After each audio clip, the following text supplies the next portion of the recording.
Il existe en France un chiffre que les médias nationaux ont à peine relevé, et qui devrait pourtant être au cœur de toutes les conversations politiques de 2026. En 2025, 59% des ruraux estiment que leur territoire est abandonné et 48% qu'il est en déclin, soit une hausse de 13 points par rapport à 2023. Ces chiffres dépassent même ceux de 2018, à la veille de la crise des Gilets jaunes. Ce n'est pas un sondage d'opinion biaisée, c'est l'enquête officielle de Familles Rurales, réalisée par l'IFOP, publiée en novembre 2025, qui dit avec une précision statistique implacable que le sentiment d'abandon de l'État n'a jamais été aussi fort dans les territoires français depuis 20 ans. Depuis plusieurs décennies, les services publics ferment les uns après les autres dans nos campagnes et nos villes moyennes. Nombre de bureaux de poste, de gares, de casernes, de tribunaux, de trésoreries, d'hôpitaux, de maternités et d'écoles ont fermé définitivement leurs portes sur de nombreux territoires, contribuant à renforcer le sentiment d'isolement de millions de Français. L'État regroupe certains services dans des villes plus importantes. Les trésoreries ferment, les tribunaux quittent les sous-préfectures, des guichets sociaux migrent vers des plateformes régionales ou nationales.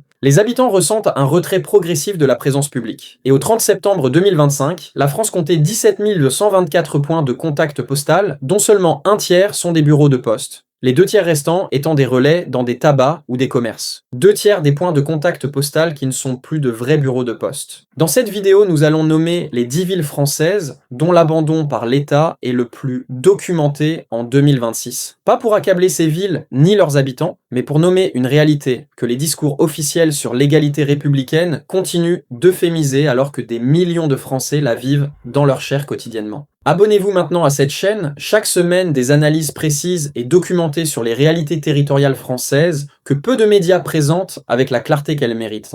En 10e position, une ville de Lyon dont les habitants parlent eux-mêmes de ville martyre et dont la rationalisation menée par l'État a retiré près de 500 emplois publics en quelques années dans une commune dont l'économie locale ne pouvait pas absorber un tel choc. C'est Joigny. Joigny symbolise ce qu'il est désormais convenu d'appeler la désertification des services publics dans les villes moyennes françaises. Les habitants parlent de ville martyre, une expression qui circule dans la presse locale avec une régularité qui dit tout de l'intensité du sentiment d'abandon. La rationalisation menée par l'État a retiré près de 500 emplois publics, santé, éducation, impôts, justice. Tous les secteurs ont subi des fermetures. Ce n'est pas un seul service qui est parti, c'est l'ensemble du tissu de présence publique qui s'est réduit progressivement, fermeture après fermeture, dans une succession de petits abandons qui ont fini par produire un sentiment de dépossession que les maisons France Service et les guichets mutualisés ne compensent pas vraiment. Les habitants observent une succession de fermetures sur plusieurs années. Chaque annonce réactive les colères et les frustrations passées, ils ont l'impression de perdre progressivement des repères essentiels. Les maires se retrouvent en première ligne pour recevoir les reproches, ils doivent expliquer des choix qu'ils n'ont pas toujours validés, des décisions prises à Paris dans des logiques de rationalisation budgétaire qui ne tiennent pas compte des réalités humaines et sociales locales. Cette situation fatigue les équipes locales et les réseaux associatifs et complique la mise en place de projets de territoire ambitieux.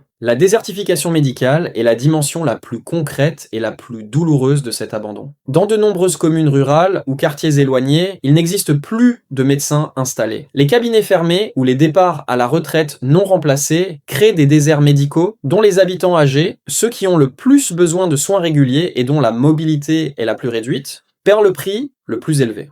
En 8e position, une ville de Normandie dont la fermeture de son tribunal de grande instance et la réduction progressive de ses services publics l'ont laissée dans une situation où ses habitants doivent parcourir des dizaines de kilomètres pour accéder à des services qui leur appartenaient de droit. C'est Bernay. Bernay est une ville normande dont la liste des services perdus au fil des années constitue un inventaire douloureux de l'abandon progressif de l'État dans les villes moyennes françaises. La fermeture du tribunal, transférée vers une ville plus importante dans le cadre de la réforme de la carte judiciaire, est l'une des pertes les plus symboliques et les plus concrètes de cet abandon. La justice est l'un des attributs fondamentaux de l'État républicain. Et quand elle quitte une ville, c'est la République elle-même qui se retire physiquement d'un territoire. La désertification médicale à Bernay et dans le pays du Roumois, dont elle est le centre de service, illustre ce que signifie vivre dans un territoire dont la présence médicale a reculé sans être remplacée à la hauteur. Des médecins sur le départ qui ne trouvent pas de remplaçants, des maternités qui ferment, des transports trop rares, une accumulation de recul qui transforme progressivement une ville qui était le centre de service d'un bassin de vie en territoire, dont les habitants doivent organiser leur vie en fonction des absences plutôt qu'en fonction des présences. Les habitants de Bernay demandent surtout que l'on reconnaisse leurs difficultés. Pas nécessairement des solutions immédiates, la désertification médicale et institutionnelle ne se résout pas en quelques mois, mais une reconnaissance honnête de la réalité et l'engagement crédible d'une réponse qui corresponde à l'ampleur des besoins. En 9e position, une ville du Pas-de-Calais dont la fermeture progressive des services de l'État, trésorerie, tribunal, services administratifs, a laissé des habitants qui se sentent traités comme des citoyens de seconde zone dans un territoire dont les difficultés économiques structurelles auraient justifié au contraire une présence publique renforcée. C'est Béthune. Béthune est une ville dont l'histoire industrielle et sociale méritait une réponse publique à la hauteur de ses difficultés, et dont la réalité en 2026 illustre l'écart entre ce que les habitants étaient en droit d'attendre et ce qu'ils ont reçu. Dans le Pas-de-Calais, territoire dont le marché du travail est qualifié dans Berne par l'INSEE, dont le taux de pauvreté est parmi les plus élevés de métropole, et dont les besoins en services publics sont structurellement les plus importants, les fermetures et restructurations se sont succédées avec la même logique comptable qui s'applique à tous les territoires, sans tenir compte de la spécificité des besoins locaux. La désertification médicale à Béthune et dans son bassin de vie est documentée, des zones où les médecins généralistes sont rares, où les délais de consultation s'allongent et où des populations souvent fragilisées par des décennies de travail industriel pénible se retrouvent sans accès satisfaisant aux soins dont elles ont précisément le plus besoin. Les habitants des zones ouvrières du bassin béthunois ont consacré leur vie active à produire la richesse nationale et ils se retrouvent en 2026 dans des déserts médicaux dont la résolution ne figure pas en haut des priorités gouvernementales. Les élus locaux de Béthune se battent pour maintenir des services que la logique de rationalisation de l'État tend à retirer. Une bataille épuisante, permanente, dont l'issue est incertaine et dont le résultat dépend souvent de la persévérance de quelques élus plutôt que d'une politique nationale cohérente de maintien des services dans les territoires fragilisés. En 7e position, une ville des Ardennes dont le déclin industriel et le retrait simultané des services de l'État ont créé une situation où les habitants cumulent chômage structurel et absence croissante des services publics qui auraient dû compenser ces difficultés économiques. C'est Sedan. Sedan est une ville des Ardennes dont l'histoire est indissociable de l'industrie. Une ville qui a produit du drap, de l'acier, des armes, et qui a vu tout cela progressivement disparaître sans que les promesses de reconversion ne se matérialisent à la hauteur des besoins. Et dans ce contexte de fragilité économique structurelle, les fermetures de services publics qui se sont succédées depuis des décennies ont aggravé une situation qui aurait nécessité au contraire un investissement public renforcé plutôt qu'un retrait méthodique. Les Ardennes font partie des départements dont la baisse de population entre 2012 et les années récentes est parmi les plus importantes de France. Et dans ce département en dépeuplement progressif, Sedan est l'une des villes dont les services publics ont reculé dans des proportions qui illustrent la spirale de l'abandon. Moins d'habitants, moins de ressources fiscales, moins de services maintenus, encore moins d'habitants. Un cercle vicieux documenté depuis des années et dont personne n'a trouvé comment briser le mécanisme avec suffisamment d'efficacité. La fermeture progressive des services administratifs, le recul de la présence médicale, la dégradation des transports en commun, autant de dimensions d'un abandon qui se lit dans les rues de Sedan comme dans beaucoup de villes moyennes de la France industrielle sinistrée. Des habitants qui restent par attachement à leur territoire et qui méritent mieux que ce retrait silencieux et progressif de la présence républicaine. En 6e position, une ville du Tarn-et-Garonne dont les habitants ont vu disparaître un à un les services qui structuraient leur vie quotidienne, dans un territoire rural dont le sentiment d'abandon est parmi les plus documentés de l'enquête IFOP 2025 de Familles Rurales, c'est Castelsarrasin. On arrive à la moitié de ce classement. Si cette vidéo vous dit des choses que vous attendiez d'entendre sur la réalité des territoires français abandonnés par l'État, c'est le moment de vous abonner à cette chaîne. Un abonnement et un like permettent à cette chaîne de continuer à produire ces analyses. Abonnez-vous maintenant et continuons. Castelsarrasin est une ville dont la trajectoire illustre ce qui se produit quand un territoire rural perd ses services publics les uns après les autres sans qu'un seuil minimal de présence soit garanti. Une trésorerie qui ferme, un bureau de poste transformé en relais dans un tabac, un tribunal qui transfère ses activités, une maternité dont les accouchements sont orientés vers la ville voisine,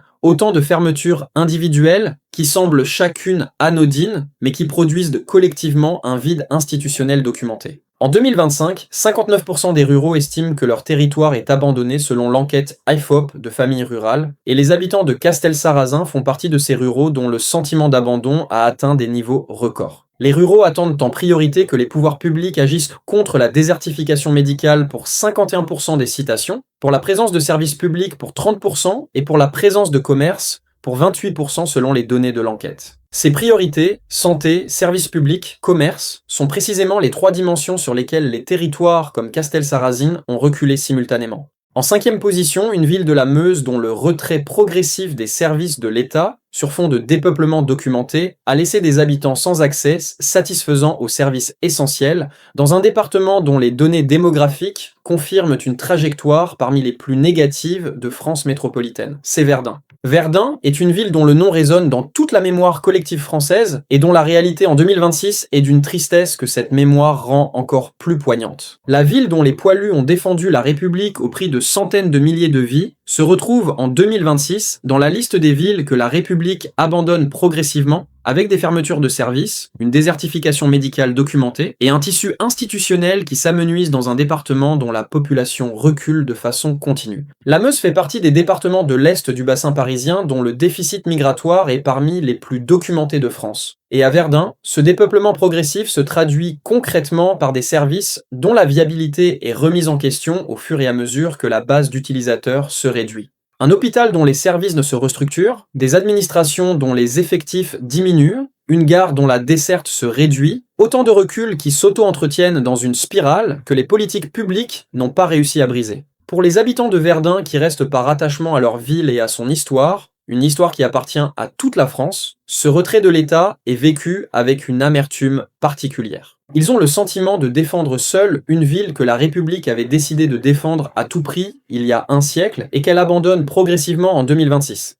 En quatrième position, une ville de Bourgogne dont la fermeture de son tribunal, le retrait de ses services administratifs et la désertification médicale avancée en ont fait un symbole documenté de l'abandon des villes moyennes par l'État français. C'est Autun. Autun est une ville dont la richesse patrimoniale, une cathédrale romane de premier rang, des vestiges gallo-romains exceptionnels, un centre médiéval remarquable, contraste douloureusement avec la réalité de ses services publics en 2026. La fermeture du tribunal d'Autun, transférée dans le cadre de la réforme de la carte judiciaire, est l'une des pertes les plus documentées et les plus symboliques de l'abandon de cette ville par l'État. Et derrière la fermeture du tribunal, c'est tout un tissu de présence institutionnelle qui s'est progressivement rétréci. La désertification médicale à Autun est parmi les plus documentées de Bourgogne pour une ville de cette taille. Des médecins généralistes qui partent à la retraite sans successeur, des spécialistes qui concentrent leur activité dans les grandes villes du département, et des habitants, souvent âgés dans cette ville, dont la pyramide des âges vieillit progressivement, qui doivent parcourir des distances croissantes pour accéder aux soins dont ils ont besoin.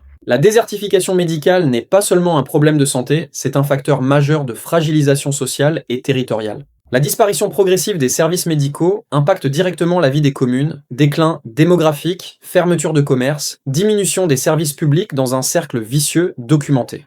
En troisième position, une ville de Haute-Marne dont les habitants vivent à la réalité la plus crue de l'abandon par l'État. Une sous-préfecture dont les services ont été réduits à peau de chagrin, dans un département dont les données de l'INSEE confirment une perte de population parmi les plus importantes de France métropolitaine. C'est Langres.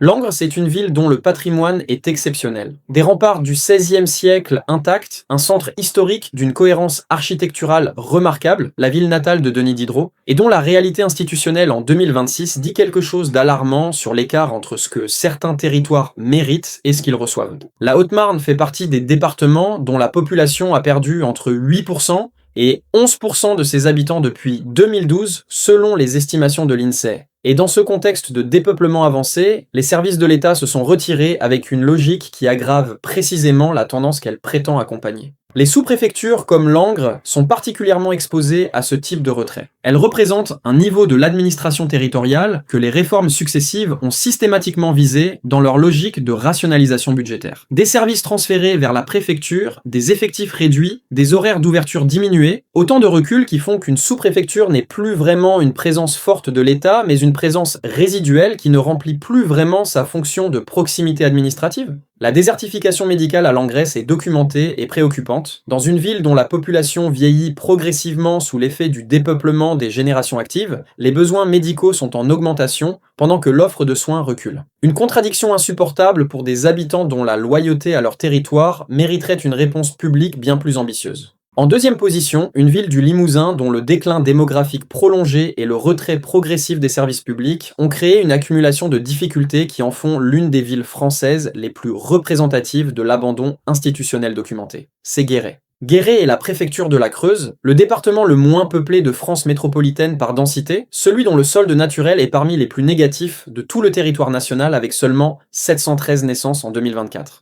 Et dans ce contexte démographique d'une fragilité sans équivalent en France, Guéret illustre ce que devient une préfecture quand les logiques de rationalisation s'appliquent à un territoire dont la survie même devrait justifier un investissement public exceptionnel plutôt qu'un retrait ordinaire. La désertification médicale en Creuse est parmi les plus avancées de France. Entre 9 et 12% de la population française vit dans un désert médical selon le rapport du Sénat. Et la Creuse présente des taux qui dépassent significativement cette moyenne nationale. Pour les habitants de Guéret, souvent âgés dans une ville dont la pyramide des âges est l'une des plus vieillissantes de France, cette réalité médicale est une menace concrète et quotidienne. Des médecins sur le départ qui ne trouvent pas de remplaçants, des maternités qui ferment, des transports trop rares, un réseau internet parfois fluctuant, les habitants des campagnes se sentent toujours plus abandonnés par l'État. Et en Creuse, à Guéret, ce sentiment atteint des proportions documentées par l'enquête IFOP 2025 qui dit que 59% des ruraux se sentent abandonnés. Un chiffre qui, dans la Creuse, est probablement encore plus élevé.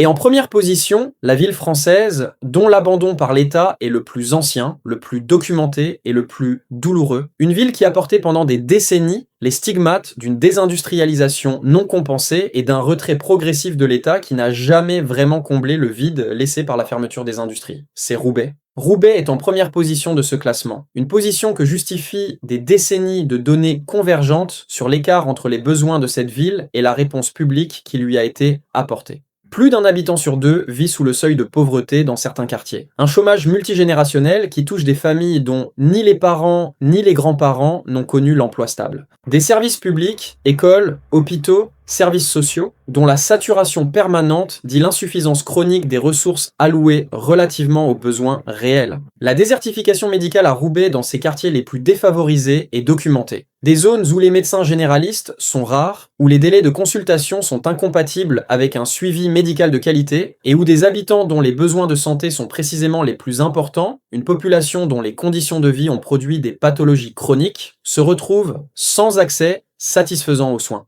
Pour une ville dont les habitants paient de leurs impôts comme tous les autres citoyens français, ce niveau d'abandon médical est une forme d'injustice documentée. Les budgets communaux dédiés à l'action sociale ont diminué selon les données disponibles, une réduction des moyens dans une ville dont les besoins d'action sociale sont parmi les plus importants de France. Cette équation impossible, moins de ressources pour plus de besoins, est la définition la plus précise de l'abandon de l'État. Non pas un abandon délibéré et cynique, mais le résultat d'un système qui n'a pas su ou pas voulu adapter ses investissements à la réalité des territoires les plus fragilisés. Roubaix est en première position de ce classement, non pour être condamné, mais pour que sa réalité soit enfin regardée en face avec toute l'honnêteté qu'elle exige. Ces 10 villes ne sont pas des exceptions dans le paysage français, elles sont des symboles. Des symboles de ce que signifie vivre dans un territoire dont l'État s'est progressivement retiré sans que les alternatives proposées soient à la hauteur. Les maisons France Service, les guichets mutualisés, les permanences occasionnelles d'administration éloignée, ces dispositifs sont réels et utiles, mais ils ne remplacent pas une présence institutionnelle pleine et entière.